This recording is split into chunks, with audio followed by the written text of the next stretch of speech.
चांदी जैसे बादलों के पार ल्यूमिनेल बसा था, एक जादुई गांव जहां परियां चमकते हुए मशरूमों, तैरती पंखुड़ियों और कोमल सुनहरी रोशनी के बीच रहती थीं। गांव के केंद्र में मूनस्टोन से बनी और चमकती बेलों से लिपटी एक प्राचीन जादुई बावड़ी खड़ी थी। परियों का मानना था कि ये बावड़ी इच्छाएं पूरी नहीं करती बल्कि ये दिलों की बात सुनती है। उनके बीच एलोवेन रहती थी, पेस्टल नीले पंखों और जिज्ञासु आंखों वाली एक छोटी परी। जब दूसरी परियां नाचती और हंसती थीं, एलोवेन अक्सर बावड़ी के पास चुपचाप बैठती थी और उसके टिमटिमाते पानी को तारों की धूल की तरह लहरें लेते हुए देखती थी। उसने अपने भीतर कुछ महसूस किया, एक ऐसा दर्द जिसे वो समझा नहीं सकती थी। हर शाम बावड़ी धीरे से फुसफुसाती थी और आसमान में नन्ही रोशनियां भेजती थी। हर फुसफुसाहट के साथ गांव और भी चमक उठता था।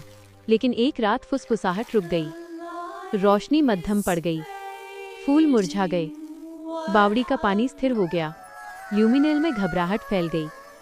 बुजुर्ग परियों ने मंत्रों, चांद की धूल और प्राचीन भजनों की कोशिश की, लेकिन कुछ भी काम नहीं आया। बावड़ी खामोश रही। एलोवेन अकेले बावड़ी के पास पहुंची। वो घुटनों के बल बैठी और धीरे से ठंडे पत्थर को छुआ। पहली बार उसे समझ आया कि बावड़ी टूटी नहीं थी, बल्कि वो अकेली थी।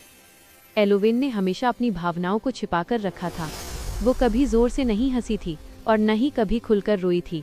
अब उसने अपनी आंखें बंद कर लीं और सब कुछ बाहर आने दिया, अपना अदृश्य होने का डर, शामिल होने की अपनी इच्छा और गांव में वापस रोशनी लाने की अपनी शांत उम्मीद। उसके हाथ के नीचे एक कोमल चमक दिखाई दी। पानी फिर से टिमटिमा उठा। बावड़ी से चमकते हुए बुलबुले उठे, जिनमें से प्रत्येक में गांव की नन्ही यादें थीं, जैसे हंसी, दया और प्यार। फुसफुसाहट वापस आ गई, जो पहले से कहीं अधिक तेज और गर्म थी।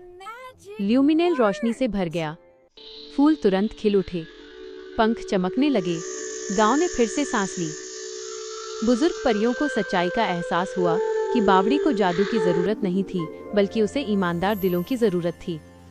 उस रात के बाद से परियां इच्छाएं मांगने के लिए नहीं, बल्कि भावनाओं को साझा करने के लिए इकट्ठा होने लगी, जैसे खुशी, दुख और उम्मीद। एलोवेन बावड़ी की सौम्य संरक्षक बन गई और सबको याद दिलाने लगी कि असली जादू भीतर रहता है।